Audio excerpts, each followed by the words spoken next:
والذین اذا ذکروا بآیات ربہم لم یخروا علیہا صما وعمیانا،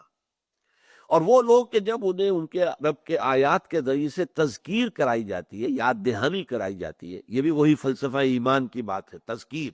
یاد دہانی۔ یہ قرآن کی آیات، یہ بھی آیات ہیں، اور یہ سورج اور چاند اور یہ رات اور دن، یہ بھی آیات ہیں، آیات آفاقیہ، آیات انفسیہ، آیات قرآنیہ، یہ تین آیات ہیں۔ لیکن جب اللہ کی آیات، اللہ کے کلام کے ذریعے سے انہیں تذکیر کی جائے، لم یخروا علیہا صما وعمیانا، تو نہیں گر پڑتے وہ اس پر بہرے اور اندھے ہو کر۔ یہ اصل میں آیت جو ہے اس کے دو رخ ہیں، جیسے تلوار ہوتی ہے دو رخی، ایک تلوار وہ ہے کہ جس میں ایک طرف دھار ہے، ایک دو دھاری تلوار ہوتی ہے، ادھر بھی دھار ادھر بھی دھار۔ اس آیت کے دو مفہوم ہیں، ایک تو یہ کہ یہ ان کافروں پر تعریض کر رہی ہے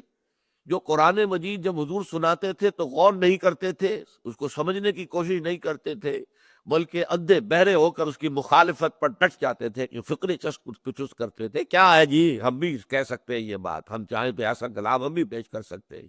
یہ انہوں نے کسی سے ڈکٹیشن لے لی ہے اور آگے ہم پر دھونس جمانے کے لیے کہ یہ اللہ کا کلام ہے جو مجھ پر نازل ہوا ہے۔ یہ اندھے بہرے ہو کر گر پڑنا مخالفت میں۔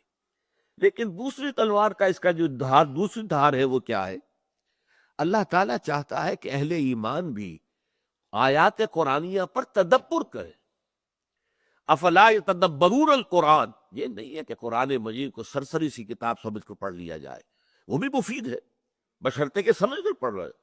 بے سمجھے پڑھنے میں بھی ثواب تو ہو جائے گا کہ آپ نے وقت لگایا ہے، آپ نے اس کے اندر جو ہے اپنی اسی وقت میں آپ کچھ اور کام بھی کر سکتے تھے دنیاوی، لیکن آپ نے بیٹھ کر تلاوت کی ہے تو آپ کا جو وقت لگا ہے اس کی اللہ تعالیٰ قیمت آپ کو دے گا، ثواب ملے گا۔ لیکن وہ اصل مقصد نہیں ہے قرآن کا، اصل مقصد تو پورا ہوگا آپ اسے سمجھیں، اور سمجھنے کے بھی لیول ہیں۔ جو میرا جو کتاب ہے مسلمانوں پر قرآن مجید کے حقوق، اس میں میں نے کہ اس کو سمجھنا جیسے کہ سمجھنے کا حق ہے، اس کے دو مراتب قائم کیے، ایک تذکر بالقرآن، ایک تدبر قرآن۔ قرآن کے ذریعے سے یاد دہانی حاصل کر لینا، حقائق ایمانی جو ہماری روح کے اندر پیوست ہے ان کے اوپر ذہول کا پردہ پڑ گیا ہے، بھول کا، نسیان کا پردہ پڑ گیا ہے، اس پر توجہ نہیں ہے، ہم دنیا کے اندر گم ہو کر رہ گئے۔ تو یہ آیات جو ہے، آیات آفاقی، آیات انفسی، آیات قرآنی خاص طور پر، یہ در حقیقت اس ذہول کے پردوں کو ہٹا کر اور ہمارے اندر سے وہ ایمان کی شمع کو برآمد کرتے۔ لیکن جب انہیں یہ دی جاتی ہے تو وہ تدبر کرتے، غور و فکر کرتے۔ یہ تدبر قرآن جو ہے، وَتَدَبَّرُوا فِيهِ لَعَلَّكُمْ تُفْلِحُونَ، ایک حدیث بڑی پیاری ہے، یا اہل القرآن، اے قرآن والو، تو اللہ تتوسط القرآن، قرآن کو صرف اپنا تکیہ نہ بنا لینا۔ اب تکیے کے اندر دو مفہوم آ گئے، تکیہ جو ہے پیٹھ کے پیچھے ہوتا ہے، آدمی بیٹھتا ہے تکیہ لگا ہوا ہے، یا تکیہ وہ ہے کہ جس پر جو ہے انسان کوئی اپنے ذہن کے اندر ذہنی طور پر کچھ رکھتا ہے کہ اس سے ہمیں کچھ حاصل ہو جائے گا، میں قرآن والا ہوں، ہم حامل قرآن ہیں۔ ان دونوں چیزوں کا فائدہ نہیں۔ لا تتوسط القرآن، قرآن کو تکیے کی طرح پیچھے نہ پھینک دینا اور صرف اسے ایک زوم کی بنیاد نہ بنا لینا، بلکہ کیا کرنا، وَاتْلُوهُ حَقَّ تِلَاوَتِهِ فِي آنَاءِ اللَّيْلِ وَالنَّهَارِ، دیکھنا اس کی تلاوت کرو جیسا کہ اس کے تلاوت کا حق ہے، دن کے اوقات میں بھی رات کے اوقات میں۔ پھر یہ کہ وَتَغَنَّوْهُ، اسے پڑھو خوش آوازی کے ساتھ،